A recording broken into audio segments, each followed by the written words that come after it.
ബാക്കി ഇവിടെ എഴുതി വെച്ചിട്ടുണ്ട്. ദൈവരാജ്യത്തിൽ ഉണ്ടാകണം. എന്നോട് കർത്താവേ കർത്താവേ എന്ന് പറയുന്നവൻ ഏവനുമല്ല, സ്വർഗസ്ഥനായ എൻ്റെ പിതാവിൻ്റെ ഇഷ്ടം ചെയ്യുന്നവനത്രേ സ്വർഗരാജ്യത്തിൽ കിടക്കുന്നത്. പ്രിയപ്പെട്ടവരെ, ദൈവരാജ്യത്തിൽ ഉണ്ടാകണം. ആ ഒരു ലക്ഷ്യത്തോടെ ജീവിക്കണം. അതിലേക്കുള്ളതായ ഒരു പാത കാണിച്ചു തരുന്നു, ഒരു മാർഗം കാണിച്ചു തരുന്നു. അതിലേക്കുള്ളതായ ഒരു യാത്രക്കാരനായി നമ്മളെ മാറ്റുന്നു. നമ്മുടെ ഹൃദയത്തിൽ നിന്ന് മാറേണ്ടതെല്ലാം മാറ്റി കിട്ടുന്നു. പ്രിയപ്പെട്ടവരെ, ഇങ്ങനെയുള്ളതായ ഒരു ഹൃദയം കിട്ടുക. സാത്താനോട് പോകാൻ എങ്ങനെയാ പറയാൻ സാധിക്കുക? പ്രിയപ്പെട്ടവരെ, പിശാചേ നീ പോ, സാത്താനെ നീ പോ, നിന്നെ എനിക്ക് വേണ്ട, എനിക്ക് പാപം വേണ്ട, എനിക്ക് മദ്യം വേണ്ട, എനിക്ക് അവിഹിതം വേണ്ട, എനിക്ക് അശുദ്ധി വേണ്ട, എനിക്ക് പ്രേമം വേണ്ട, എനിക്ക് അന്യായമായ ബന്ധം വേണ്ട. പ്രിയപ്പെട്ടവരെ, എനിക്ക് ബോയ് ഫ്രണ്ട് വേണ്ട, എനിക്ക് ഗേൾ ഫ്രണ്ട് വേണ്ട. ഇങ്ങനെയൊക്കെ പറയാനായിട്ട് മനുഷ്യർക്ക് എങ്ങനെയാണ് സാധിക്കുക? വേദപുസ്തകം അതിന് വഴി പറഞ്ഞു തരുന്നുണ്ട്.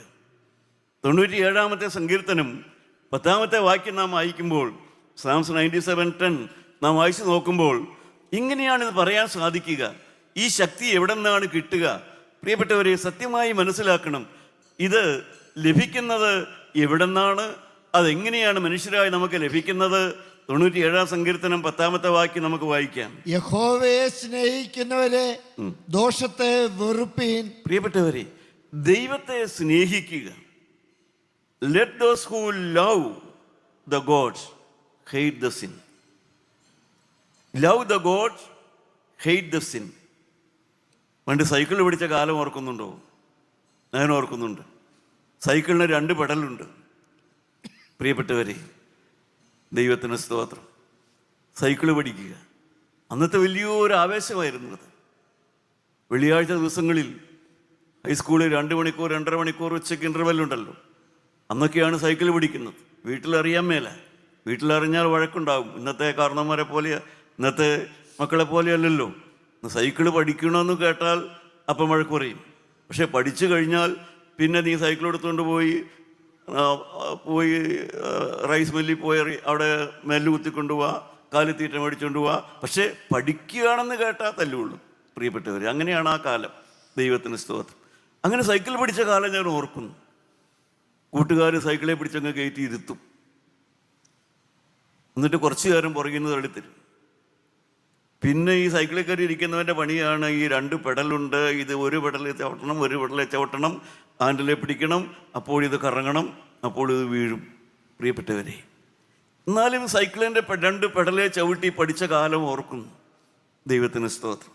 ആ സൈക്കിളിൻ്റെ 2 പെഡല് പോലെ എൻ്റെ പ്രിയപ്പെട്ടവരെ, ദൈവത്തിന് സ്തോത്രം, മനുഷ്യരായ ക്രിസ്ത്യാനികളായി നമുക്ക്, അഥവാ ദൈവത്തിൻ്റെ വചനത്തോട് നാം ചേർന്ന് വരുമ്പോഴാണ് നമുക്കിതിൻ്റെ ആത്മീയമായ അർത്ഥം മനസ്സിലാവുകയുള്ളൂ.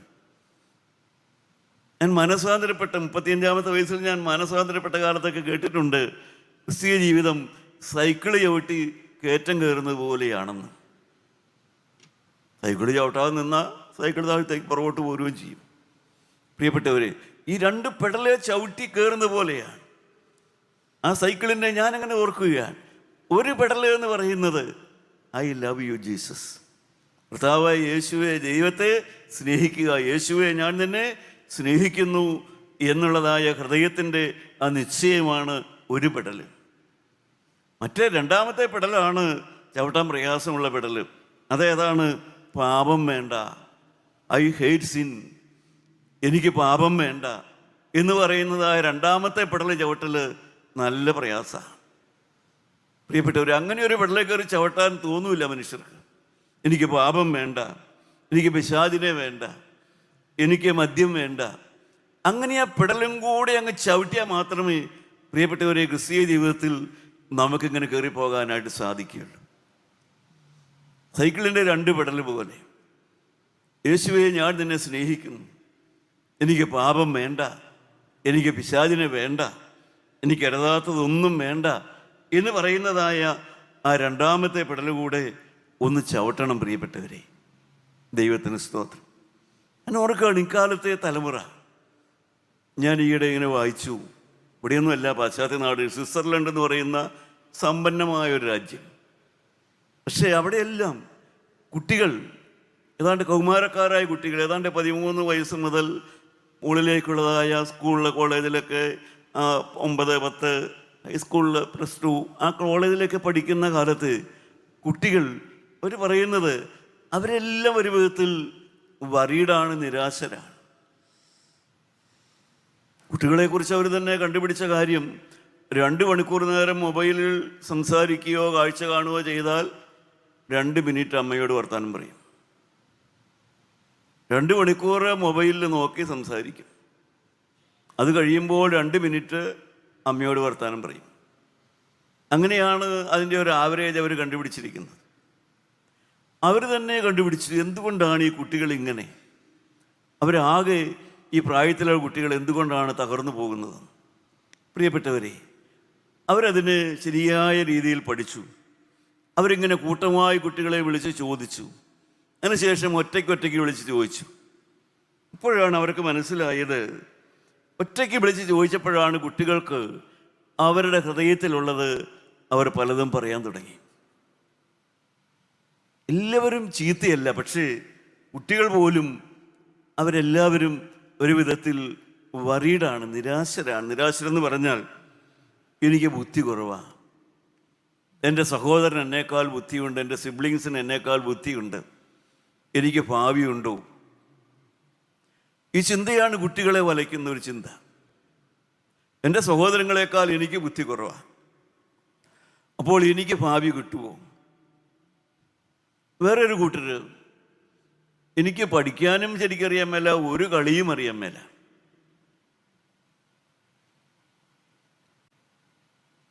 എനിക്ക് മറ്റു കുട്ടികളുടെ കൂടെ അതിനുള്ളതായ ഒരു കേപ്പബിലിറ്റി ഇല്ല, കാഴ്ചയ്ക്കും ഞാൻ അത്ര നല്ലതല്ല, എനിക്കത്ര നല്ല ഭംഗിയില്ല. ദൈവമക്കളെ, എനിക്കൊരു ഭാവിയുണ്ടോ? ഒറ്റയ്ക്ക് കുട്ടികളെ വിളിച്ച് ചോദിച്ചപ്പോൾ അവർ പകർന്നു കൊടുത്തതായ ചിന്തകളാണ് ഇതൊക്കെ. ദൈവത്തിന് സ്തോത്രം. അതുപോലെ തന്നെ സ്കൂളിൽ ചെല്ലുമ്പോൾ പലരും കുട്ടികളും എന്നെ ഇരട്ടപ്പേർ വിളിക്കുന്നു, പരിഹാസ പേര് വിളിക്കുന്നു. മാത്രമല്ല, ബുദ്ധിയുള്ള കുട്ടികളൊന്നും എൻ്റെ കൂട്ടുകാരായിട്ട് വരുന്നില്ല. പല വിധത്തിൽ അവരുടെ ഭാവിയെക്കുറിച്ച് നിരാശരാണ്. അനേകർക്കും അവരുടെ വീടിനെക്കുറിച്ച് നിരാശയാണ്. വീടിനെക്കുറിച്ചുള്ള നിരാശ എന്ന് പറയുന്നത്, പ്രിയപ്പെട്ടവരെ, നമ്മുടെ ഇവിടുത്തെ പോലെ വീടില്ലാത്തതോ അല്ലെങ്കിൽ വീട് ചെറ്റപ്പറയുക എന്നുള്ളതല്ല. സമ്പന്ന ഗ്രഹങ്ങളാണ്. പക്ഷേ വീടിനെക്കുറിച്ചുള്ളതായ നിരാശയാണ് മക്കളെ വലയ്ക്കുന്നതായ പ്രധാനപ്പെട്ടതായ ഒരു വിഷയം. കാരണം വീട്ടിൽ ബന്ധങ്ങളൊന്നും ശരിയല്ല. അതിലുപരിയാണ് 5-ാമത്തെ വിഷയമാണ് അവരെ ഏറ്റവും അതിശയിപ്പിച്ചത്. മൊബൈൽ ഫോൺ ഉപയോഗിക്കുന്നു, അതുകൊണ്ടുണ്ടാകുന്നത് ഇൻഫീരിയോറിറ്റി കോംപ്ലക്സ് കൂടുകയാണ്. എനിക്ക് കഴിവില്ല, എനിക്ക് സൗന്ദര്യമില്ല, എനിക്ക് നിറമില്ല, എനിക്ക് പ്രാപ്തിയില്ല എന്നുള്ളതായ ചിന്ത മൊബൈൽ ഫോൺ ഉപയോഗിച്ച് അതിനകത്തുള്ള ആപ്ലിക്കേഷനെല്ലാം ഉപയോഗിച്ച് വരുമ്പോൾ അവരുടെ ആ സെൽഫ് കോൺഫിഡൻസ് തന്നെ അങ്ങ് ഇല്ലാതായി പോവുകയാണ്. കാരണം ഈ റീല് കണ്ടും ഇതുപോലെയൊക്കെ പ്രിയപ്പെട്ടവരെ ഈ ചിത്രങ്ങളെല്ലാം കണ്ടുവരുമ്പോൾ അവർ വിചാരിക്കുന്നു, അതെല്ലാം സത്യമാണെന്ന് വിചാരിക്കുന്നു. മൊബൈൽ ഫോണിൽ കാണുന്ന റീലും യൂട്യൂബിൽ കാണുന്നതെല്ലാം സത്യമാണെന്ന് വിചാരിക്കുന്നുകൊണ്ട് അവരവരുടെ ഭാവി പ്രിയപ്പെട്ടവരെ നിരാശയിൽ കഴിയുകയാണ് കുഞ്ഞുങ്ങൾ. ദൈവമക്കളെ, ലോകത്തെമ്പാടുമുള്ളതായ ഒരു അനുഭവഗതിയാണിത്. കാരണം എനിക്ക് ഭാവിയുണ്ടോ ചിന്തയാണ്. ഒരു കാലത്ത് ജോലിയൊക്കെ കിട്ടിക്കഴിഞ്ഞ് പഠിത്തമൊക്കെ കഴിയുമ്പോഴാണ് ഭാവിയുണ്ടോ എന്നൊക്കെ ചിന്ത വരാറുള്ളത്. പഠിക്കുന്ന കാലത്തൊന്നും ഞാൻ ഓർക്കുന്നു, എൻ്റെ ഒന്നും ആ പ്രായത്തിൽ അങ്ങനെ ഒരു ചിന്തയൊന്നുമില്ല. പക്ഷെ ഇപ്പോഴങ്ങനെയല്ല. ആ കുഞ്ഞുനാൾ മുതലേ ഇവർക്ക് ഭാവിയുണ്ടോ ഇല്ല എന്ന് ആ ചിന്ത അവരെ അങ്ങ് ബാധിച്ചിരിക്കുകയാണ്. അത് അവരെ താഴത്തേക്ക് താത്തിക്കൊണ്ട് പോവുകയാണ്. പ്രിയപ്പെട്ടവരെ, കുഞ്ഞുങ്ങളെ, നിങ്ങൾ ഒരു കാര്യം മനസ്സിലാക്കണം. എപ്പോഴും വേദപുസ്തകം എടുത്ത് നോക്കണം. വേദപുസ്തകത്തിൽ ഞാനൊരു മനുഷ്യൻ്റെ കാര്യം നിങ്ങളെ വായിച്ച് കേൾപ്പിക്കാം. 2 ശമൂവേലിൻ്റെ പുസ്തകം 9-ാം അധ്യായത്തിൻ്റെ 3 മുതൽ 7 വരെയുള്ളതായ വാക്യമാണ്. 2 ശമൂവേൽ 9-ാം അധ്യായത്തിൽ 3 മുതൽ 7 വരെയുള്ളതായ വാക്യങ്ങളിൽ ഒരു ചെറുപ്പക്കാരൻ്റെ കാര്യം പറഞ്ഞിട്ടുണ്ട്. അവന് അവൻ്റെ അപ്പനും മരിച്ചുപോയി, ഫാദറും മരിച്ചു, ഗ്രാൻഡ് ഫാദറും മരിച്ചു. അതിനെ തുടർന്ന് അവനൊരു ആക്സിഡൻ്റ് ഉണ്ടായി. അവൻ്റെ 2 കാലും തളർന്നുപോയി. 2 കാലും തളർന്നവൻ എങ്ങനെയായിരിക്കുമോ അന്ന് നടന്നത് നമുക്കറിയാൻ മേല. ആരെങ്കിലും ചോന്നുകൊണ്ടായിരിക്കും നടന്നത്. ഇന്നാണെങ്കിൽ വീൽ ചെയറൊക്കെ ഉണ്ട്, അന്ന് വീൽ ചെയറൊന്നും ഇല്ലല്ലോ. ഒരു പക്ഷേ ഈ അപ്പനും മരിച്ചു, വല്യപ്പനും മരിച്ചു, ആക്സിഡൻറ്റിൽ 2 കാലം തളർന്നുപോയ ഈ ചെറുപ്പക്കാരനെ കുറിച്ച് പ്രിയപ്പെട്ടവരെ വേദപുസ്തകം എന്ത് പറയുന്നു? നമുക്കൊന്ന് വായിച്ചു കേൾക്കാം. ഞാൻ ദൈവത്തിന്റെ ദയ കാണിക്കേണ്ടതിന് ശൗലിന്റെ കുടുംബത്തിൽ ആരെങ്കിലും ഉണ്ടോ എന്ന് രാജാവ് ചോദിച്ചതിന് ദാവീദ് വിളിച്ചു ചോദിക്കുകയാണ്. ദാവീദ് രാജാവായി കഴിഞ്ഞപ്പോൾ ദാവീദ് വിളിച്ചു ചോദിക്കുകയാണ്, ശൗൽ, എൻ്റെ മുമ്പ് രാജാവായിരുന്ന ശൗലിൻ്റെ കുടുംബത്തിൽ ആരെങ്കിലും, ഏതെങ്കിലും കുഞ്ഞുങ്ങളോ കൊച്ചുങ്ങളോ ആരെങ്കിലും സ്ത്രീകളോ പുരുഷന്മാരോ ആരെങ്കിലും ഉണ്ടോ? ഒരു പ്രത്യേക കരുണ കാണിക്കേണ്ടതിന് ആരെങ്കിലും ഉണ്ടോ എന്ന് ദാവീദ് വിളിച്ച് ചോദിച്ചു. അപ്പോൾ 2 കാലും മുടന്തായിട്ട് യോനാഥാന്റെ ഒരു മകനുണ്ട് എന്ന് സീബ രാജാവിനോട് പറഞ്ഞു. അവൻ എവിടെ എന്ന് രാജാവ് ചോദിച്ചതിന് ലോദേബാരിൽ അമ്മിയേലിന്റെ മകനായ മാഹീറിന്റെ വീട്ടിലുണ്ട് എന്ന് സീബ രാജാവിനോട് പറഞ്ഞു. അപ്പോൾ ദാവീദ് രാജാവ് ആളയച്ച് ലോദേബാരിൽ അമ്മിയേലിന്റെ മകനായ മാഹീറിന്റെ വീട്ടിൽ നിന്ന് അവനെ വരുത്തി. ശൗലിന്റെ മകനായ യോനാഥാന്റെ മകൻ മെഫിബോസത്ത് ദാവീദിന്റെ അടുക്കൽ വന്ന് സാഷ്ടാംഗം വീണ് നമസ്കരിച്ചു. ദാവീദ് മെഫിബോസത്തെ എന്ന് വിളിച്ചതിന് അടിയൻ എന്ന് അവൻ പറഞ്ഞു. ദാവീദ് അവനോട്, ഭയപ്പെടേണ്ട, നിന്റെ അപ്പനായ യോനാഥാന്റെ നിമിത്തം ഞാൻ നിന്നോട് ദയ കാണിച്ച് നിന്റെ അപ്പനായ ശൗലിന്റെ നിലമൊക്കെയും നിനക്ക് മടക്കി തരുന്നു. നീയോ നിത്യം എൻ്റെ മേശയെങ്കിൽ ഭക്ഷണം കഴിച്ചു കൊള്ളണം എന്ന് പറഞ്ഞു. പ്രിയപ്പെട്ടവരെ, ആ ചെറുപ്പക്കാരൻ എന്തോ ഒരു ഇൻഫീരിയോറിറ്റി കോംപ്ലക്സ് ആയിരുന്നു. കാരണം അപ്പനും മരിച്ചു, ഗ്രാൻഡ് ഫാദറും മരിച്ചു, 2 കാലും മുടന്തനായി. പക്ഷേ ദാവീദ് പറയുകയാണ്, നീ ഒരു രാജകുമാരനാണ്. നീ എൻ്റെ മക്കളായ രാജകുമാരന്മാരുടെ ഒപ്പം എൻ്റെ മേശയിൽ ആഹാരം കഴിച്ച് നീ ജീവിക്കണം. പ്രിയപ്പെട്ടവരെ, അവൻ തന്നെത്താൻ ചെറുതായി ഒന്നിനും കഴിവില്ലാതെ തളർന്നു കിടക്കുന്ന ചെറുപ്പക്കാരനെ ദൈവം അവനെ കണക്കാക്കുന്ന എങ്ങനെയാന്ന് നോക്കൂ. ദാവീദ് അവനെ എങ്ങനെയാണ് കണക്കാക്കിയെന്ന് നോക്കൂ. പ്രിയപ്പെട്ടവരെ, ദാവീദ് അവനെ ഒരു രാജകുമാരനെ പോലെ കണക്കാക്കി അവനെ ഉയർത്തിയെടുത്തു എന്നാണ് നാം വേദപുസ്തകം വായിച്ചാൽ മനസ്സിലാകുന്നത്. എന്നെ കേൾക്കുന്ന കുഞ്ഞുങ്ങളെ, പ്രിയപ്പെട്ട കൊച്ചു കുഞ്ഞുങ്ങളെ, സ്നേഹത്തോടെ പറയട്ടെ, ഈ ദാവീദിനേക്കാൾ എത്രയോ സ്നേഹമാണ് ഈ ദൈവം. ദാവീദ് അങ്ങനെ 2 കാലും മുടന്തനായിട്ട് ആർക്കും വേണ്ടാത്തവനായി മറ്റാരുടെയോ വീട്ടിൽ അഗതിയെ പോലെ കഴിയുന്ന ആ ചെറുബാലനെ, ആ ചെറുപ്പക്കാരനെ, കൗമാരക്കാരനെ സ്വന്തം വീട്ടിൽ രാജകുമാരന്മാരുടെ കൂടെ ഇരുത്തി ആഹാരം കൊടുത്തുപോയെങ്കിൽ ഇത്തനായി ദൈവം നമ്മളെ എത്രയധികം നിങ്ങളെ സഹായിക്കും. പ്രിയപ്പെട്ടവരെ, ദൈവം നിങ്ങളെ എത്രയധികം സഹായിക്കും. നിങ്ങൾ എന്തിനിങ്ങനെ നിരാശപ്പെടുന്നു? നിങ്ങൾ എന്തിനിങ്ങനെ വറീഡാവുന്നു? നിങ്ങൾ എന്തിനാണ് ഇങ്ങനെ എനിക്ക് ഭാവിയില്ലാന്ന് ചിന്തിക്കുന്നത്? പ്രിയപ്പെട്ടവരെ, നിങ്ങൾക്ക് ഭാവി ഉണ്ട്. അത് തരാൻ യേശുവിന് കഴിയും. അത് തരാൻ യേശു ക്രിസ്തുവുണ്ട്. തക്ക സമയത്ത് നിങ്ങളെ ഉയർത്തുവാൻ അവന് കഴിയും. നിങ്ങളെ ജയിപ്പിക്കാൻ കഴിയും. നിങ്ങൾക്ക് ജോലി തരാൻ കഴിയും. നിങ്ങളെ പഠിപ്പിക്കാൻ കഴിയും. സകലവും നിങ്ങൾക്ക് വേണ്ടി ചെയ്തു തരാൻ കഴിയുന്നവനാണ് ഈ കർത്താവായ യേശു ക്രിസ്തു. അവന് കഴിയാത്ത ഒരു കാര്യമില്ല. നിങ്ങൾ വിശ്വസിക്കുക. പ്രിയപ്പെട്ടവരെ, എന്തിന് ഈ ഇതുപോലെയുള്ളതായ ഈ നിരാശ കുഴിയിലിങ്ങനെ വീണു പോകണം? നിരാശക്കുഴി. പ്രിയപ്പെട്ടവരെ, അതുപോലെ തന്നെ ആ പ്രായത്തിൽ വരുന്ന മറ്റൊരു ദോഷവശവും കൂടെയുണ്ട്. അത് ശലോമോൻ പറയും, മനുഷ്യർക്കെല്ലാം വിവേകമെന്നും വികാരമെന്നും പറയുന്ന 2 ഹൃദയത്തിലെ 2 തുല്യ ശക്തികളാണ് ഇതൊക്കെ. വിസ്ഡം ആൻഡ് ഇമോഷൻ എന്ന് പറയും. ഒന്നിൻ്റെ പേര് വിസ്ഡം, വിവേകം. മറ്റൊന്ന് ഇമോഷൻ, വികാരം. അത് രണ്ടും പ്രിയപ്പെട്ടവരെ, ആ തുല്യ ശക്തി ഹൃദയത്തിൽ വേണ്ടതാണ് ഇത് രണ്ടും.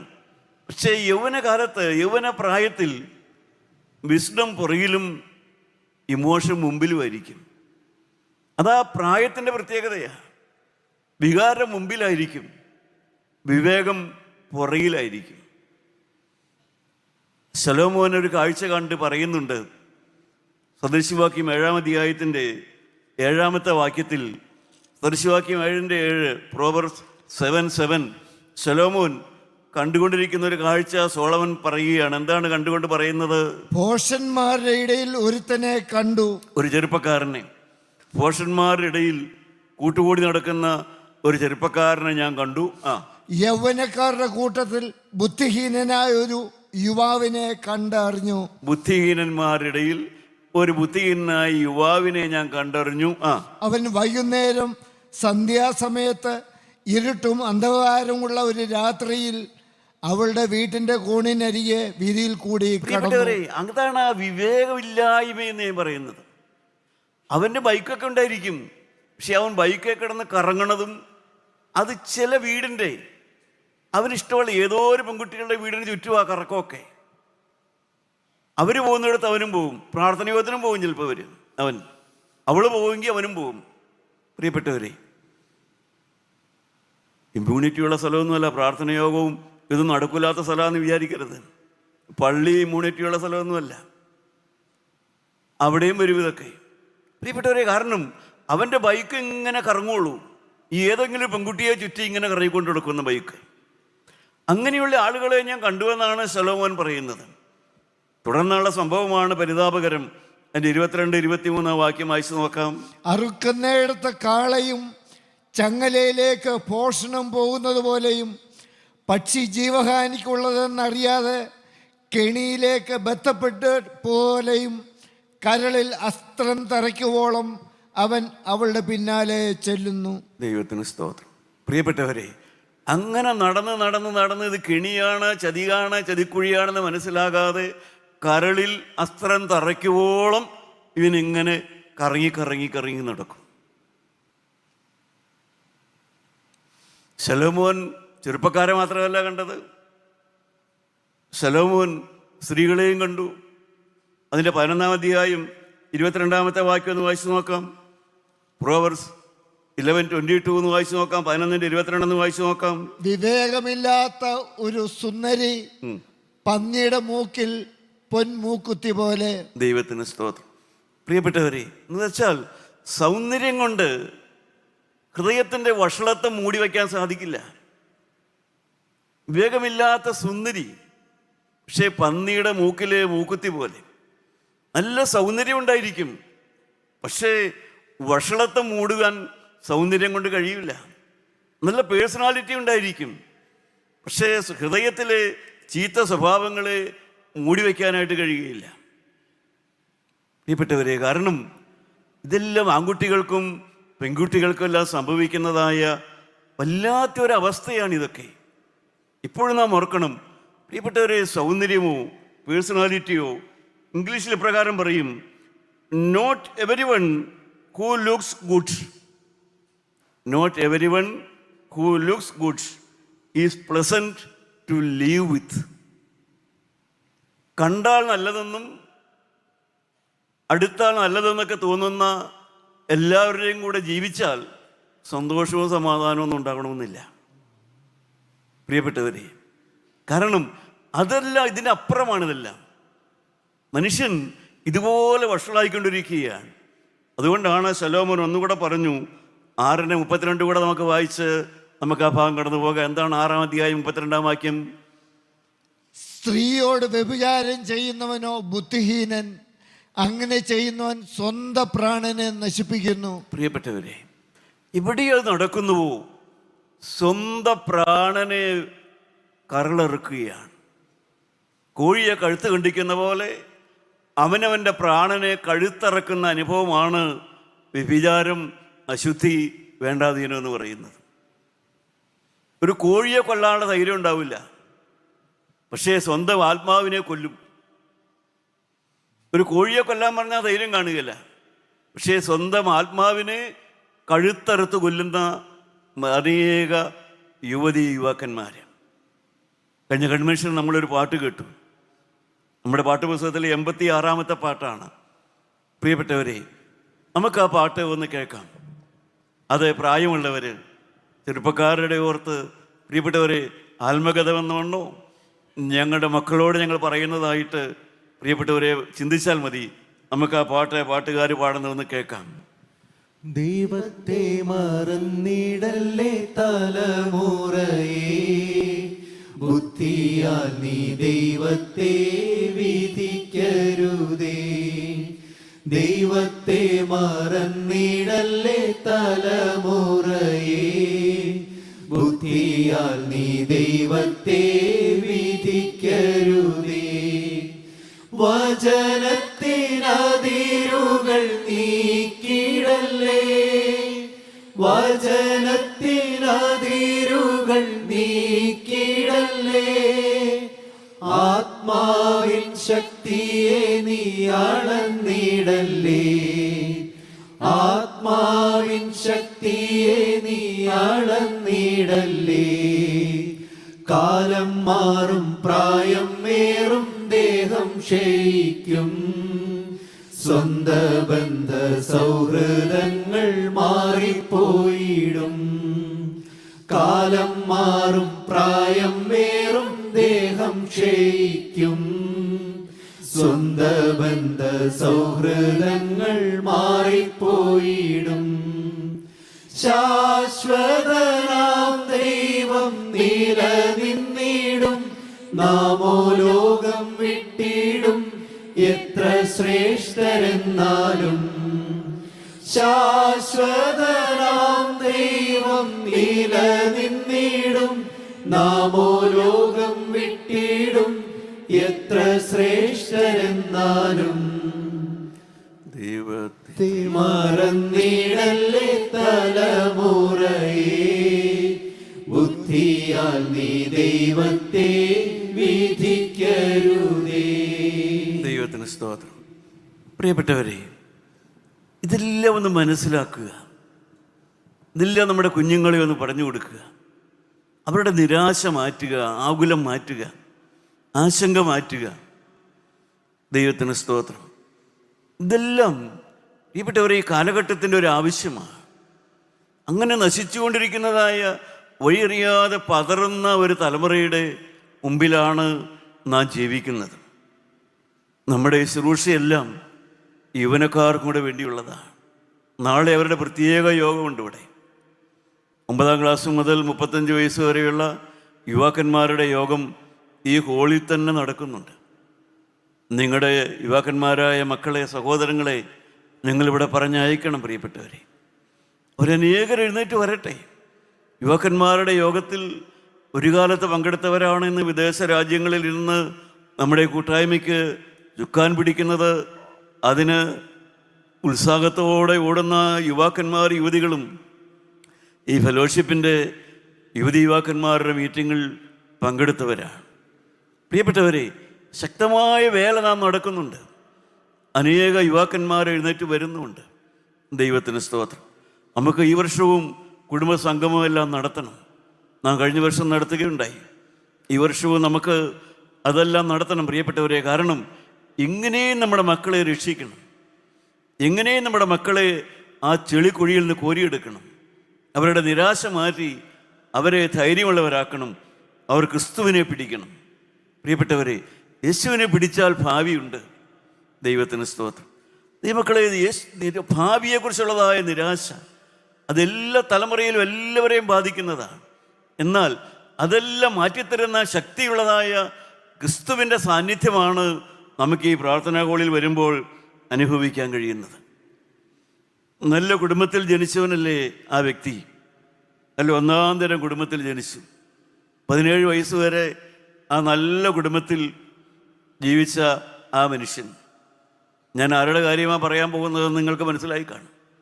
പ്രിയപ്പെട്ടവരെ, 17 വയസ്സ് വരെ ആഠ്യത്വമുള്ള അപ്പൻ്റെയും അമ്മയുടെയും 11 സഹോദരന്മാരുടെയും കൂടെ ഒന്നാം തരം മേശപ്പുറത്തിരുന്ന് ഊണ് കഴിച്ച് നല്ല യുവാവിനെ പോലെ തുമ്പി തുള്ളുന്നത് പോലെ തുള്ളിച്ചാടിക്കൊണ്ടിരുന്ന ആ ചെറുപ്പക്കാരൻ ഇതാ ഒരു ദിവസം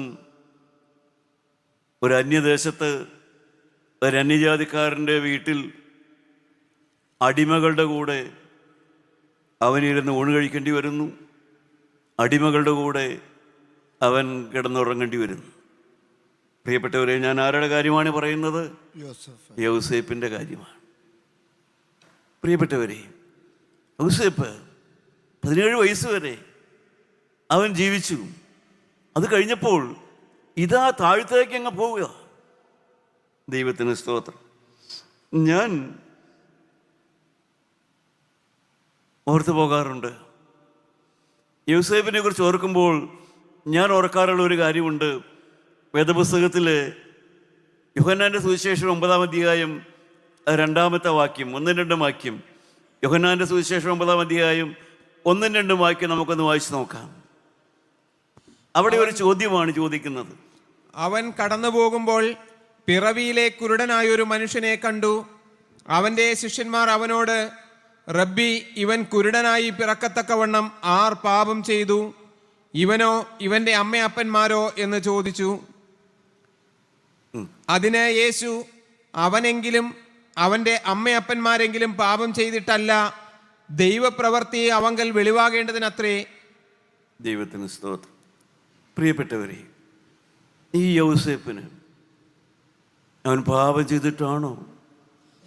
പ്രിയപ്പെട്ടവരെ, അവനവൻ്റെ അപ്പൻ്റെ വീട്ടിൽ നിന്ന് മറ്റൊരു അന്യജാതിക്കാരുടെ വീട്ടിലേക്ക് അടിമയായി പോയത് അവൻ്റെ പാപം കൊണ്ടാണോ? അവൻ്റെ അപ്പൻ്റെ പാപം കൊണ്ടാണോ? പ്രിയപ്പെട്ടവരെ, അവൻ്റെ പാപം കൊണ്ടല്ല, അവൻ്റെ അപ്പൻ്റെ പാപം കൊണ്ടുമല്ല. ദൈവപ്രവൃത്തി അവിടെ വെളിപ്പെടുകയാണ്.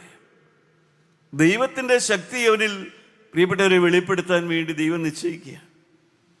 ദൈവമക്കളെ, നമ്മുടെ ജീവിതത്തിലെ പല കാര്യങ്ങളും ഇതുപോലെയാണ്. എല്ലാത്തിൻ്റെ ഉത്തരം നമുക്ക് ഇപ്പോൾ മനസ്സിലാകുന്നില്ല.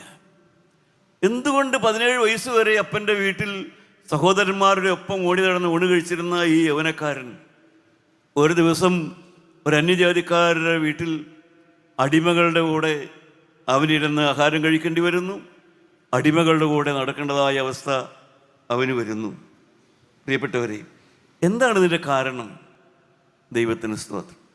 ദൈവമക്കളെ, കാരണമൊന്നും പറയാനില്ലെങ്കിലും നമുക്കറിയാം, ആ ചെറുപ്പക്കാരൻ, ഞാൻ ആദ്യം പറഞ്ഞതുപോലെ, വിവേകവും വികാരവും ഏതാദ്യം നിൽക്കണം എന്നുള്ളതായ സുബോധം അവനുണ്ടായിരുന്നു. അവന് 17 വയസ്സുള്ളൂ പ്രിയപ്പെട്ടവരെ. പക്ഷേ അവൻ്റെ ജീവിത വണ്ടി, ഞാനിങ്ങനെ ചിന്തിക്കുകയാണ്, അവൻ്റെ ജീവിത വണ്ടിയാകുന്ന ആ ട്രെയിൻ, യൗസേപ്പിൻ്റെ ജീവിത വണ്ടി, സെക്സ് എന്ന പാളത്തിൽ, സെക്സ് എന്ന കല്ലിൽ തട്ടി ആ വണ്ടി മറിക്കാനായിട്ട് പിശാച് ഒരുക്കി. സെക്സ് എന്ന കല്ലിൽ തട്ടി യൗസേപ്പിൻ്റെ ജീവിത വണ്ടി മറിയേണ്ടതായിരുന്നു. പക്ഷേ അത് മറിഞ്ഞില്ല. കാരണം ജീവനുള്ള ദൈവം അവന് നല്ല വിവേകം കൊടുത്തു. പ്രിയപ്പെട്ടവരെ, സെക്സ് എന്ന കല്ലിൽ തട്ടി അവൻ്റെ ജീവിത വണ്ടി മറിഞ്ഞില്ല. എന്നെ കേൾക്കുന്ന പ്രിയപ്പെട്ട യുവതി യുവാക്കന്മാരെ, നിങ്ങൾ ജാഗ്രതയുള്ളവരാകൂ, ശ്രദ്ധയുള്ളവരാകൂ. ആ ചെറുപ്പക്കാരൻ അവൻ എന്തെല്ലാം സഹിച്ചു. ദൈവമക്കളെ, ഇൻഫീരിയോറിറ്റി കോംപ്ലക്സ് എന്ന് നാം പറയുന്നതായ അതെല്ലാം അവനും ഉണ്ടായിട്ടില്ലേ? അവൻ്റെ ബ്രദേഴ്സിന് അവനെ വേണ്ട. അവൻ ഏറ്റവും നാണം കെട്ടതായ രീതിയിൽ ഒരു സ്ത്രീപീഡന കേസിൽ അവൻ പ്രതിയായി.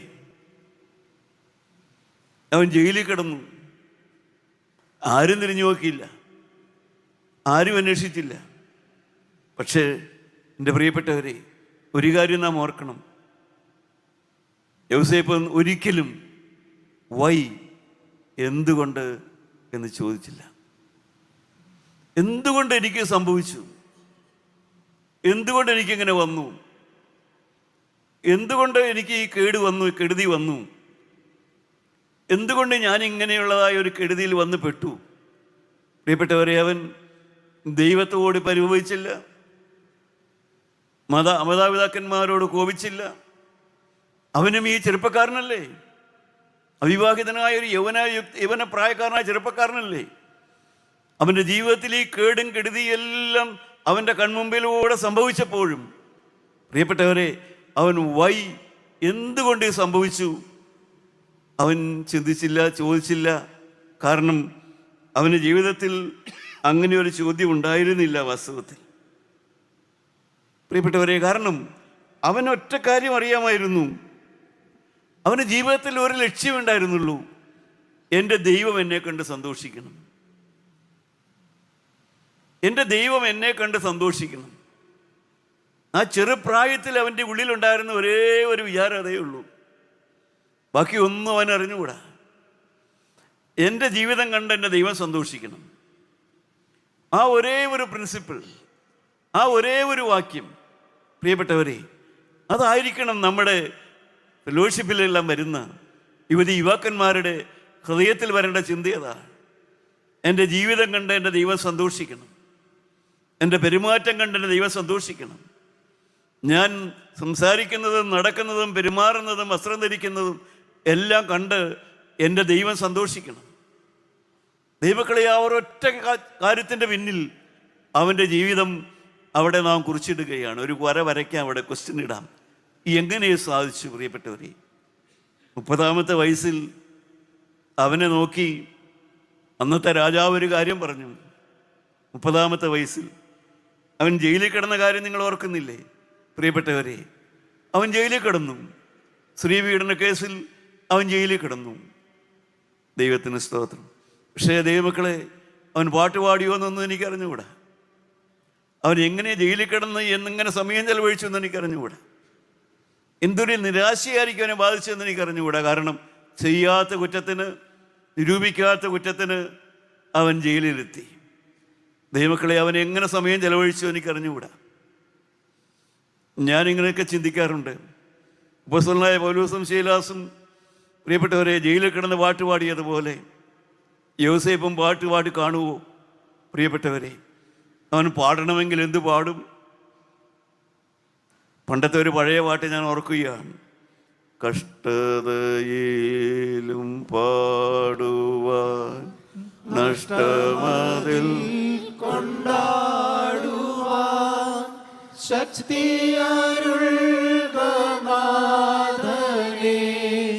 ഭക്തിയിൽ പൂർണ്ണനാക്കുക.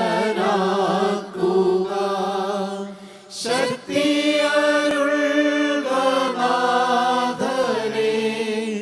ഭക്തിയിൽ പൂർണ്ണനാക്കുക. ഉറപ്പിക്കുന്നേ നിറയ്ക്ക എന്നെ ശുദ്ധാത്മാ, ക്രിസ്തൻ മഹത്വത്താലെ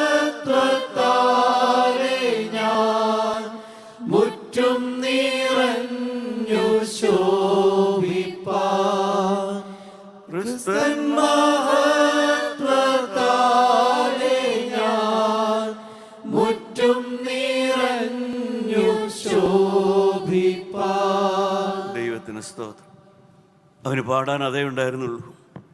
എന്നെ നിറയ്ക്കണം, എന്നെ ആത്മാവിൽ നിറയ്ക്കണം, എന്നെ ആത്മാവിൽ നിറയ്ക്കണം. ദൈവമക്കളെ, നമ്മുടെ മക്കളൊക്കെ ആ പാട്ടൊന്ന് പാടിയിരുന്നെങ്കിൽ, നമ്മുടെ മക്കളൊക്കെ പ്രാർത്ഥിക്കുമ്പോൾ ദൈവമക്കളെ ഇങ്ങനെയൊന്ന് പാടിയിരുന്നെങ്കിൽ, കർത്താവേ എന്നെ പരിശുദ്ധാത്മാവ് കൊണ്ട് നിറയ്ക്കണമേ, എന്നെ ആത്മാവിൽ നിറയ്ക്കണമേ എന്നുള്ളതായ പാട്ട് നമ്മുടെ മക്കൾ പാടിയിരുന്നെങ്കിൽ, 30-ാമത്തെ വയസ്സിൽ ആ യൗസേപ്പിനെ നോക്കിക്കൊണ്ട് അന്നത്തെ ഫറവോ രാജാവ് ഒരു വാക്ക് പറഞ്ഞു. ആ വാക്ക് വേദപുസ്തകത്തിൽ രേഖപ്പെടുത്തിയിട്ടുണ്ട്. പ്രിയപ്പെട്ടവരെ, ആ ഫറവോനെ ആ വാക്ക് വേദപുസ്തകത്തിൽ തങ്കലിപികളിൽ രേഖപ്പെടുത്തിയിട്ടുണ്ട്. 41-ാം അധ്യായം 38-ാമത്തെ വാക്യം അടിവരയിടണമത്. യുവക്കന്മാർ ആ വാക്യത്തിൻ്റെ അടിയിൽ ഒന്ന് വരയ്ക്കണം. ഉൽപ്പത്തി പുസ്തകം 41-ാം അധ്യായം അതിന് 38-ാമത്തെ വാക്യം എന്താണത്? ഫറവോൻ തന്റെ ഭൃത്യന്മാരോട്, ദൈവാത്മാവുള്ള ഈ മനുഷ്യനെ പോലെ ഒരുത്തനെ കണ്ടുകിട്ടുമോ എന്ന് പറഞ്ഞു. ദൈവാത്മാവുള്ള ഈ മനുഷ്യനെ പോലെ ഒരുവനെ കണ്ടുകിട്ടുമോ എന്ന്. എൻ്റെ പ്രിയപ്പെട്ടവരെ, ഇതാണ് യൗവനം, ഇതാണ് യൗവനത്തിൻ്റെ ശക്തി, ഇതാണ് യൗവനത്തിലെ ജയമെന്ന് പറയുന്നത്. ദൈവാത്മാവുള്ള ഈ പുരുഷനെ പോലെ, ഈ പെൺകുഞ്ഞിനെ പോലെ ഒരാളെ കണ്ടുകിട്ടുമോ എന്ന് ഭാവി കാലങ്ങളിൽ നിങ്ങളെ നോക്കി പറയാൻ സാധിക്കണം പ്രിയപ്പെട്ടവരെ. അങ്ങനെയുള്ളതായ ഒരു ജീവിതമാണ് നമുക്ക് വേണ്ടത്. ദൈവത്തിന് സ്തോത്രം.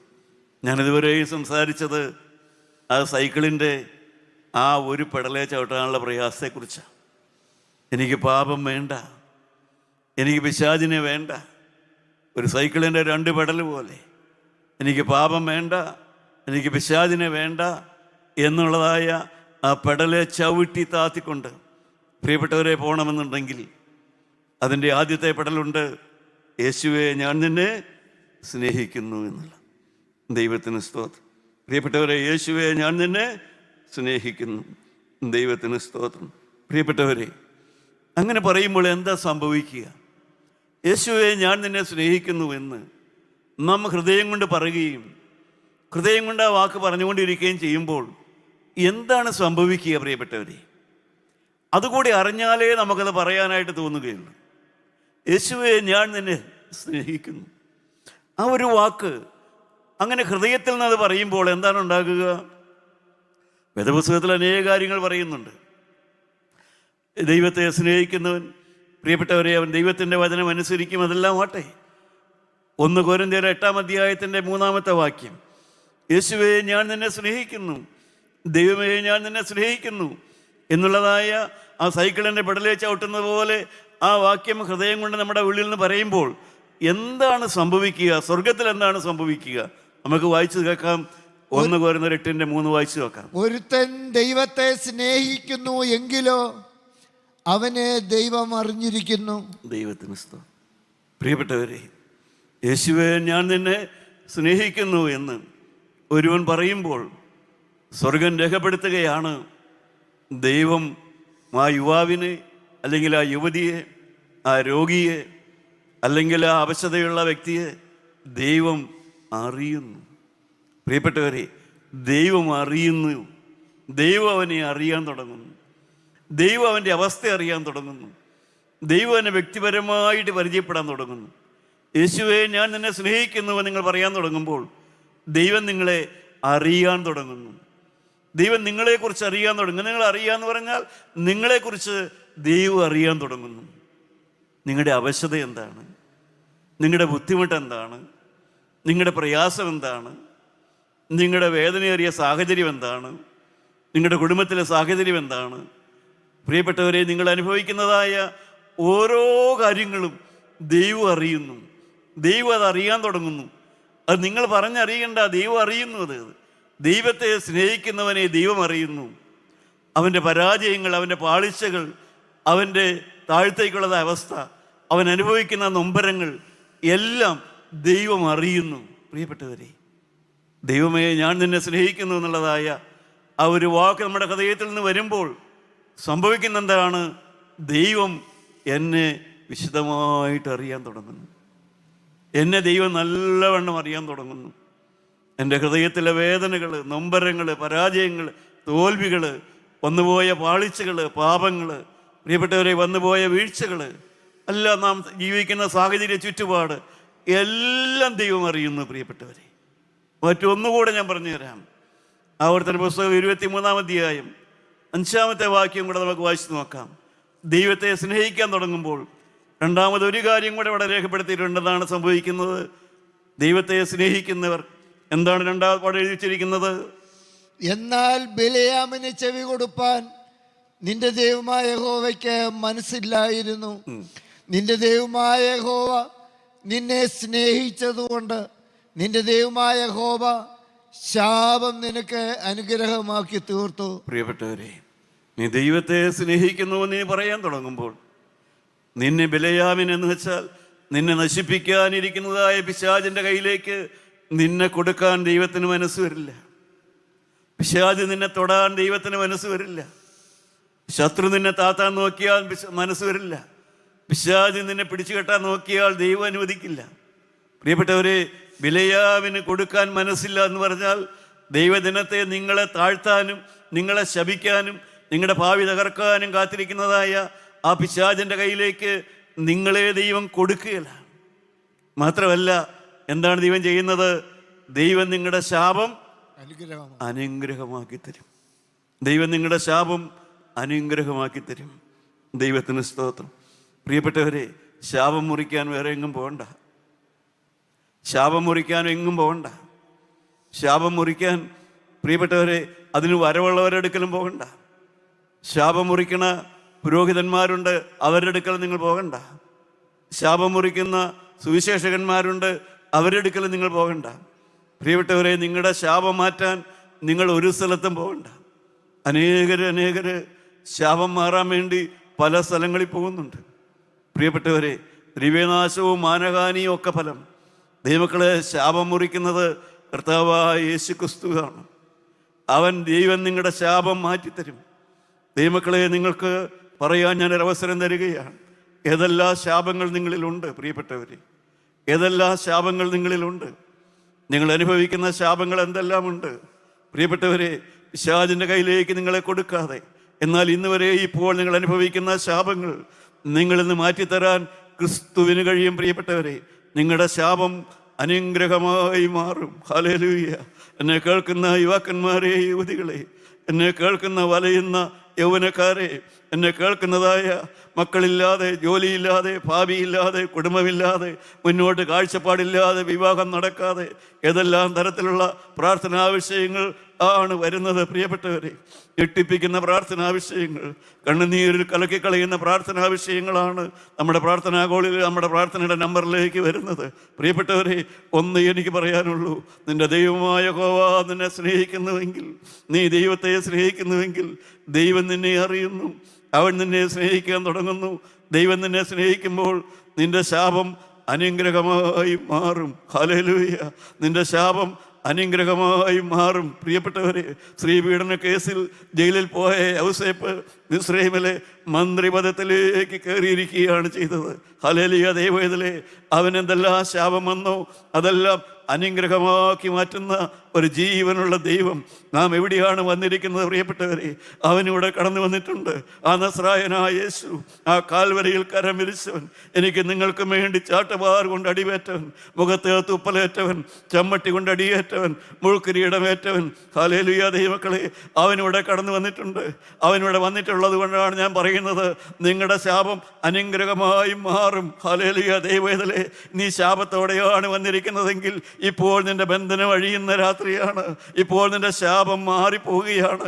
അത് നിന്റെ ദേഹത്തിൽ നിന്നങ്ങ് മാറിപ്പോവുകയാണ്, നിന്റെ ആത്മാവിൽ നിന്നങ്ങ് മാറിപ്പോവുകയാണ്, നിന്റെ തലമുറയിൽ നിന്നങ്ങ് മാറിപ്പോവുകയാണ്, നിന്റെ കുടുംബത്തിൽ നിന്നങ്ങ് മാറിപ്പോവുകയാണ്.